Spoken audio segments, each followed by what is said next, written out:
¿Y qué pasa cuando la parte contra quien promovimos la medida, pues ya se entera de la medida? La parte contra quien nosotros promovimos la medida, que va a ser nuestro demandado, pues puede otorgar una contragarantía, o sea, una contrafianza. Fianza es la que otorga la persona que solicita la medida, y contrafianza o contragarantía es la que otorga la persona contra quien se promovió la medida. ¿Para qué? Para demostrar que no es necesario. Vamos a pensar que nosotros promovimos una medida cautelar consistente en un embargo, y la parte contra quien nosotros promovimos ese embargo, cuando se entera de que lo promovimos y de que está embargada su casa, su vehículo o bienes muebles, él otorga una contragarantía. Tratándose de la garantía que otorga quien solicita la medida, acuérdese que es a criterio del juez sobre los daños y perjuicios que pudieran causarse. Y tratándose de la contragarantía, ¿cuál es su monto? El monto por el que se solicita el secuestro judicial o embargo. Vamos a pensar que solicitamos nosotros un secuestro judicial o embargo, y la cantidad por la que se despacha es de 100,000 pesos. Y el juez dice, bueno, pues los daños y perjuicios que pudieran causarse por un embargo sobre una cantidad de 100,000 pesos, pues pueden ser de 10,000 pesos. ¿Ya? Pero la contrafianza o contragarantía es por el monto que nosotros solicitamos, ¿verdad? O sea, ahí ya no van a ser los 10,000 pesos, tiene que cubrir el total de el monto que se está reclamando. O sea, nuestra contragarantía debe ser en 100,000 pesos. Lo que sí, nuestra contragarantía, ¿verdad?, se puede otorgar en cualquiera de las formas que establece la ley, a través de una fianzadora. O sea, nosotros, no quiero que me estés embargando, no hay necesidad de ese embargo, yo voy a otorgar una contragarantía, y ahí sí el monto es claro, debe ser por el monto de lo reclamado, ¿verdad? Entonces ya, hagan de cuenta que si es antes, pues dentro de los 3 días siguientes a que se decreta, ya debemos presentar nuestra demanda, ¿verdad? Si es durante, quiere decir que nuestra demanda ya está presentado, y que la cuestión relativa a nuestra medida cautelar o precautoria y el litigio en lo principal se va a resolver hasta la sentencia definitiva. ¿Por qué? Porque antes, pues no se ha iniciado el juicio. Si es durante o ya dictada la sentencia, no lo suspende. Como se trata de un acto de ejecución, es ordenado por el juez de la primera instancia. O sea, no se va a promover ante la segunda instancia una medida cautelar, porque es un acto de ejecución. Eso es muy importante que nosotros lo reflexionemos, porque vamos a pensar que nos encontramos en la apelación. Quiere decir que acá, si nosotros vemos la necesidad, no se confunda, no vamos a ir a pedir la medida precautoria o cautelar a la sala donde se está tramitando la apelación. La tenemos que pedir ante el juez de la primera instancia. Eso es muy importante. Entonces, acuérdense que como la medida cautelar o precautoria pues tiene que ver con las acciones cautelares o precautorias, pues se pueden presentar aún antes de la demanda, pero también se van a resolver en la sentencia definitiva. Entonces, lo que sí quiero, la mayoría de las veces, la medida cautelar o precautoria que se solicita, pues es el embargo precautorio, porque son juicios de naturaleza económica, y lo que pretendemos asegurar es el resultado para que los bienes no se dilapiden. O la verdad, también se intenta esta medida como un medio de presión, pues para que la parte contraria se vea la necesidad de llegar a un arreglo. Ahora bien, la parte contraria, si tiene recursos suficientes, pues va a otorgar una contragarantía, y el juicio se va a llevar a cabo sin que haya la presión que nosotros pretendemos. Pero es muy importante que ustedes lo soliciten, ¿verdad? O lleven a cabo esa medida si existe la necesidad. La verdad, ya son casos más excepcionales. Todavía un poco más común, ¿verdad?, es el de retener la posesión. Un poco más difícil, ¿verdad?, es el de recuperar la posesión. Y ya no se diga si verdaderamente son extraordinarios de obra nueva, que están construyendo una obra junto de nuestra propiedad y que tratamos de evitar que nos quiten, por ejemplo, la luz y vista, o de obra peligrosa, una obra que está por derruirse y que tratamos que se tomen las medidas urgentes para que se evite un daño en nuestra propiedad, o de mantener una servidumbre de paso. Esa también es más común, pero la medida cautelar así, o que se mantengan los bienes muebles o los documentos, la verdad, la medida cautelar o precautoria por excelencia es el embargo que solicitamos nosotros. Entonces, y ya se saben ustedes bien las reglas del embargo. Entonces, acuérdense que las medidas cautelares o precautorias tienen como finalidad que se mantengan las cosas existentes o que se asegure el resultado en el juicio. Ahora, se confunden con los actos preparatorios, que es nuestro tercer tema, ahora sí ya, para que acabemos. Los actos preparatorios, eso sí se promueven solamente antes del juicio. Pero, o sea, antes de acá, antes de la demanda. Antes de la demanda. Pero, ¿cuál es la razón de los actos preparatorios? Es aclarar un estado de duda existente. Pero es una duda jurídica, no académica. Imagínense ustedes que antes del acto preparatorio dijimos, híjole, pues no sé qué juicio voy a promover, pero porque no pusimos atención en la clase, o no asistimos a la clase, o nos da miedo a ver qué juicio voy a iniciar. No, eso pues ahora sí que pregúntenselo al abogado patrono donde estén, o pregúntenselo a un compañero que se haya puesto más estudioso, o pues si me siguen teniendo confianza y si yo estoy en condiciones, pues y puedo con mucho gusto, ¿verdad? O sea, no es una duda académica, ¿qué juicio voy a promover? O sea, es una duda objetiva. ¿Sobre qué? Fíjense bien, podemos dudar de la personalidad contra quien vamos a promover, de su interés jurídico, de su legitimación. Ya vimos los presupuestos procesales. ¿Y por qué tenemos duda? Pues porque a veces el demandado, antes de que lo demandemos y desde que se origina el acto jurídico que después se va a disputar en un juicio, pues pretende ocultar muchas cosas. O sea, no es claro, pero esta ambigüedad no crean que es motivo de ignorancia, sino la puede haber hecho con mala intención de que si se llega a un estado de conflicto, pues que no sepamos qué promover. Entonces tenemos una duda sobre su personalidad, sobre su interés jurídico, sobre su legitimación, o a lo mejor sobre la calidad de su posesión o tenencia. Vamos a pensar que nosotros somos dueños de una casa, ¿verdad? Y en esa casa nosotros se la, pues, rentamos, y de repente un día ya no vemos ahí a nuestro arrendatario, ya está una persona extraña, y nosotros vamos, oye, pues, ¿por qué estás acá? ¿De qué derecho tienes? Yo tengo un contrato con fulano.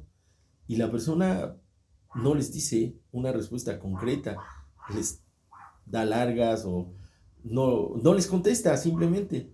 Bueno, vamos a ver un abogado, o nosotros somos los abogados, y a ver qué juicio voy a intentar. Es un juicio relativo al arrendamiento. Yo tengo un contrato de arrendamiento en contra de fulano, pero el que está es otro. Entonces, ¿qué voy a promover? Me queda la duda, o sea, imagínense la incertidumbre, porque sabemos las consecuencias de llevar a cabo un juicio mal. Ya, aunque al final le ganemos, pero ya perdimos tiempo. Entonces, quiero quitar ese estado de dudas existente. O, fíjense bien, voy a promover sobre un bien, pero no sé su estado de conservación. ¿Tendrá todavía caso que lo promueva sobre un bien mueble, o sobre un documento, o sobre un testamento? ¿Qué voy a promover? ¿Testamentario, intestamentario? O, como no soy el otorgante, pues voy a la notaría donde se otorgó un testamento, y en la notaría, porque así lo establece la ley, me dice, no, pues no le podemos dar informe. Oiga, pero si es un testamento público abierto. Ah, claro que sí es abierto, pero de acuerdo a la ley del notariado solo se da informe a los otorgantes. Pero ¿cómo voy a tener el otorgante si el otorgante ya se murió? Ah, pues es que no tengo acceso. Entonces voy a promover ese acto preparatorio para que se aclare el estado de duda existente, pero jurídico es un estado de duda objetivo. Para que mi juicio proceda con eficacia jurídica y que no durante la tramitación del juicio o hasta el final me di yo cuenta que promulgué incorrectamente. Entonces a veces tenemos nosotros que hacer ese acto preparatorio. Pues si lo podemos evitar, lo hacemos. ¿Por qué? Porque si ustedes ven, imagínense que antes del juicio tengamos que llevar un acto preparatorio. Quiere decir que la tramitación de ese acto preparatorio se va a sumar al tiempo que dure nuestro juicio normal. Entonces, cuando tenemos un cliente que está queriendo que las cosas se hagan rápido y ya sabemos la presión que genera un cliente al que no se le da un resultado pues positivo y también rápido, pues tengan ustedes la seguridad de que solo vamos a llevar a cabo nuestro acto preparatorio si verdaderamente hay una necesidad, si hay un estado de duda jurídico y que nosotros queremos que nuestro juicio proceda con eficacia jurídica. O sea, no sabemos bien sobre la personalidad, el interés jurídico, la legitimación o la calidad de la posesión o la tenencia. Ahora, fíjense bien, ¿cómo se tramita nuestro acto preparatorio? Primero es ante el mismo juez que va a ser competente para conocer del juicio principal. Entonces, ¿dónde va a estar el juicio tramitado? Acá. Entonces, nuestro acto preparatorio también va a ser ante él. Tanto la medida cautelar como el acto preparatorio se pudieran tramitar en otro juzgado por causas de necesidad, pero pues lo normal es de que lo tramitemos ante el mismo juez que va a ser competente para conocer de nuestro asunto principal. El acto preparatorio, acuérdense que sí se tramita siempre antes del juicio principal. ¿Qué tenemos que decir nosotros ahí? Pues tenemos que decir por qué tramitamos nuestro acto preparatorio y cuál es la necesidad de tramitarlo.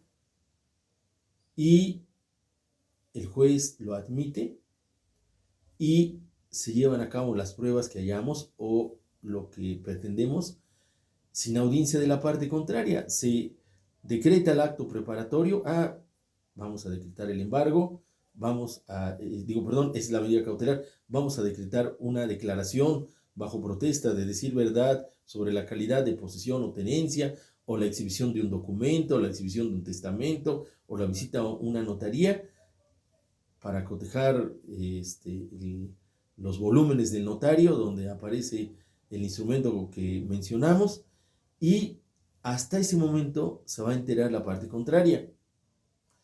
Pues a partir de ese momento tenemos nosotros 12 días para presentar nuestra demanda. Vean, ahí está también otra diferencia con la medida cautelar. Acuérdense que si la intentamos antes, ¿cuántos días tenemos para presentarla? Solo tenemos 3 días. Pero si intentamos nuestro acto preparatorio, pues tenemos nosotros 12 días para presentarlo. Y ya entonces nosotros, ¿qué obtenemos con ese acto preparatorio? Bueno, ya sabemos que si vamos a demandar al que dejó nuestro arrendatario, que lo dejó como subarrendatario, entonces ya sabemos qué juicio vamos a promover. O ya sabemos que ese cuate lo dejaron y le vendieron, imagínense, y cree él tener un justo título y se siente con ánimo de dueño, entonces vamos a promoverle un juicio reivindicatorio, pero ya tenemos la seguridad de llevar a cabo ese acto preparatorio. Ahora, fíjense bien, hay un acto preparatorio especial, que este acto preparatorio es una declaración bajo protesta de decir verdad de la persona contra quien lo promovemos sobre un documento. Ese acto preparatorio va a ser diligencias de reconocimiento de contenido y firma de documento para preparar un juicio ejecutivo civil. Y el juicio ejecutivo civil es uno de los primeros juicios que vamos a ver nosotros ya al ver juicios en particular. Pero, ¿cuándo surge la necesidad de promover ese acto preparatorio? Pues miren, nosotros vamos a un negocio y en ese negocio vamos a pensar que nos dan una nota de remisión. O compramos mercancía y en lugar de mercancía nos dan un vale. por tanta mercancía. Pero no nos la surten, pero nos dieron el documento. Lo tenemos el documento. Bueno, dentro de esos actos preparatorios hay un acto preparatorio para el juicio ejecutivo civil, que son las diligencias de reconocimiento de contenido y firma de documentos. En estas quiero hacer especial mención porque nos puede dar documentos, una nota de remisión, un pequeño vale, una pequeña o comprobante de recibido, lo que sea, un recibo. Y ya, nos lo dieron. Entonces, ese documento pues contiene una obligación, pero nosotros la vamos a perfeccionar para que haya lugar a promover un juicio ejecutivo civil. Entonces, vamos a promover un acto preparatorio para que la persona que expidió reconozca ese documento. Y fíjense bien, este es muy bueno, porque promovemos nosotros nuestro acto preparatorio, citan a la persona, si la persona no va, se le tiene por reconocido, y ese documento tan sencillito que nos dieron se convierte en un título ejecutivo. Ahora, la persona va, pero en la diligencia de reconocimiento contesta con evasivas o se queda callado. El documento se le tiene por reconocido. Entonces, pedimos copias certificadas de esas diligencias y esas copias certificadas se convierten en un título ejecutivo. Solo les adelanto, porque lo vamos a ver bien en juicio ejecutivo, la situación que deben contener estos documentos, independientemente de que sean una nota de remisión, un recibo o un vale, es que contengan una cantidad cierta, líquida y exigible, o sea, que se haya vencido, que marque su exactitud en dinero, y la certeza ya se la va a dar el reconocimiento o tenerla por reconocida, de acuerdo a las sanciones que les digo, que ya la ley establece que si no va o en la diligencia no contesta, se le tiene por reconocida. Entonces, este es un acto preparatorio para el juicio ejecutivo civil. Después de haberlo tramitado, tienen 12 días para que presentemos nuestra demanda de juicio ejecutivo civil. Entonces, pues concluyendo, las medidas cautelares son para mantener un estado existente, asegurar el resultado de un juicio. La principal medida es el secuestro judicial o embargo, ¿verdad? Y tenemos que dar fianza, la parte contraria puede dar contrafianza. Y de los actos preparatorios es aclarar un estado de duda existente, llamar a las personas que declaren sobre la personalidad, interés jurídico, que reconozcan un documento, que exhiban un documento, para que nosotros sepamos bien qué juicio vamos a promover, ¿verdad? Tanto las medidas cautelares como los actos preparatorios, pues se llevan a cabo sin la intervención del demandado. Interviene hasta que ya está decretada la medida y ya está ordenada, para que no la entorpezca y no nos cause problemas. Entonces, bueno, si tienen alguna duda de los actos preparatorios y las medidas cautelares, igualmente con mucho gusto a sus órdenes. Con esto sí concluimos la primera parte de nuestro curso y ya para la próxima clase pues ya vamos a entrar a los juicios en particular. Vamos a ver un poquito, recordar, ¿verdad? Porque lo hemos visto reiteradamente, lo que es el juicio ordinario, lo que siempre vemos de las etapas del juicio, ese es el juicio ordinario. Vamos a ver después juicio ejecutivo civil, que ahorita vimos el antecedente de las diligencias de reconocimiento de contenido y firma de documentos. Y pues ya vamos a ver los juicios especiales. Entonces, cualquier cosa, estoy a sus órdenes, compañeros. Que se la pasen muy bien y que estén bien. Hasta luego.